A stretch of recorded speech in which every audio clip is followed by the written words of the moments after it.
Alors, le défi de la sécurité, c'est un défi qui est immense. En ce qui concerne le ministère de l'Intérieur et de la Sécurité, nous sommes en train de plancher sur la loi de programmation sécuritaire, qui est le pendant pour le ministère de la Défense, la loi de programmation militaire. Il s'agit de redonner une vision qui est plus conforme à celle que le chef de l'État veut dans le cadre de la Ve République.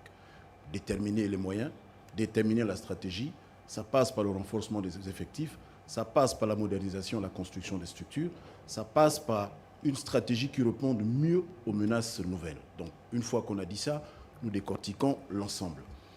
En 100 jours, au niveau de la sécurité, si on doit établir un bilan, nous avons déjà construit des postes de police avancés. Celui du PK7 et celui de Bizango qui sont opérationnels.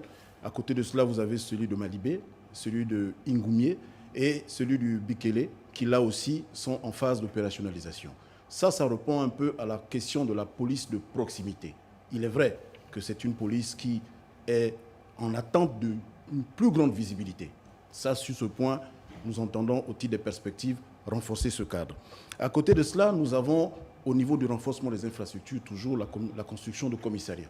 Le commissariat de Lastroville, le commissariat de Port-Gentil, le commissariat du Château, et à terme, dans le cadre de la programmation sécuritaire jusqu'en 2029, augmenter le nombre de commissariats. Nous avons également, en parlant de ça, la question du renforcement des effectifs. Là, en septembre, nous allons avoir une promotion de 221 officiers qui vont sortir et nous entendons garder la cadence. Bien évidemment, lorsque nous indiquons cela et lorsque nous portons un regard sur les 100 jours, le taux d'élucidation d'enquête, il est de 42%. La moyenne, c'est autour de 35%. Donc, quelque part, on peut se satisfaire de ce que les résultats que nous enregistrons sont encore parlants, mais bien évidemment, les populations attendent davantage et nous croyons que nous ne ménageons aucun effort dans ce sens. La loi de programmation sécuritaire sera discutée au niveau du gouvernement, sera adoptée au niveau du Parlement et avec les moyens qui sont attendus, avec les moyens qui sont demandés, nous pensons que nous allons monter d'un cran le niveau de la sécurité des populations. Alors, Monsieur le ministre de l'Intérieur, il y a cette question de l'immigration clandestine qui est une réalité aujourd'hui inacceptable par les Gabonais que nous avons rencontrés dans le Guevindo, dans le Wollentem, dans le Moyen-Ogo, un peu partout au Gabon. Une situation qui entraîne des tensions sociales avec une concurrence accrue sur le marché du travail, mais aussi qui pose des défis en matière sécuritaire. Vous en parliez tout à l'heure, même si l'immigration apporte aussi des bénéfices économiques. Quels sont les moyens que le ministère de l'Intérieur va mettre en œuvre pour stopper cette immigration clandestine? Alors, la question de l'immigration, vous le savez, c'est une question très sensible. Nous sommes un pays qui partage la frontière avec beaucoup de pays, en plus d'avoir un espace maritime qui est largement ouvert, celui du Golfe de Guinée.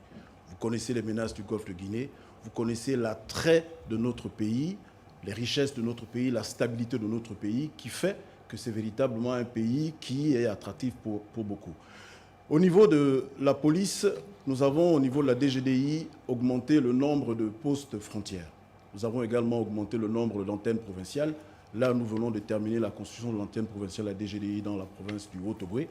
Ça passe bien évidemment par une présence plus accrue en termes d'infrastructures, mais plus en plus également en termes de personnel, d'effectifs. Il est vrai que nous ne pouvons pas aller dans un système d'immigration zéro. C'est impossible, c'est impossible, sauf à ériger des murs. Même les grandes nations qui se sont aventurées là-dessus n'ont pas pu régler la question. Donc la question de l'immigration, il faut la voir sous sa globalité. Renforcement des moyens, renforcement des effectifs et toujours également de la diplomatie.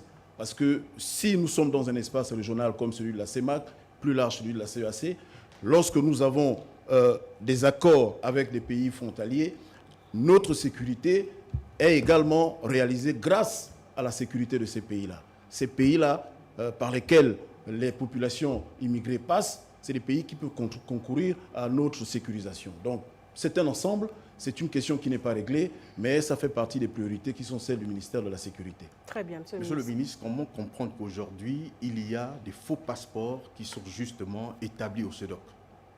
Écoutez, c'est un réseau qui a été démantelé, c'est des enquêtes qui ont été menées. Hélas, vous savez, c'est dans toutes les administrations, il y a parfois des systèmes de failles, des systèmes de faiblesse, mais fort heureusement, le sentiment positif qui est le nôtre, c'est que ce sont des réseaux qui arrivent à être démantelés et nous renforçons le dispositif. Lorsque cela est fait, et parfois avec la complicité des agents, c'est là où le bas blesse. Mais la réponse qui est la nôtre, c'est une réponse de fermeté et nous renforçons le niveau de sécurisation. Nous l'avons fait avec la carte nationale d'identité électronique et nous le faisons également avec le passeport. Monsieur le ministre.